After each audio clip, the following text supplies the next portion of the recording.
పొంగులేటి శ్రీనివాస్ రెడ్డి గారికి పాలాభిషేకం చేద్దామని చెప్పి మనవి. రేవంత్ రెడ్డి గారిని పెట్టి అందరిని మంత్రులు పెట్టి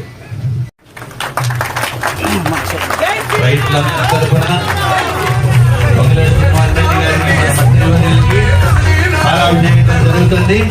అలాగే ఇప్పుడు పాలాభిషేకం కూడా చేయడం జరుగుతుంది.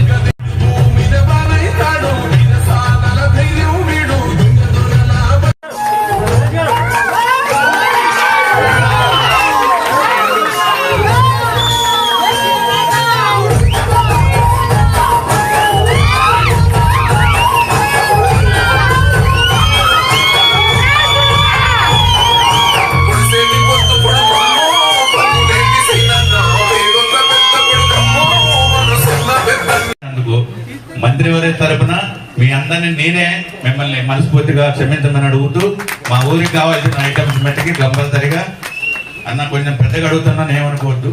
నా ఆగారాన్ని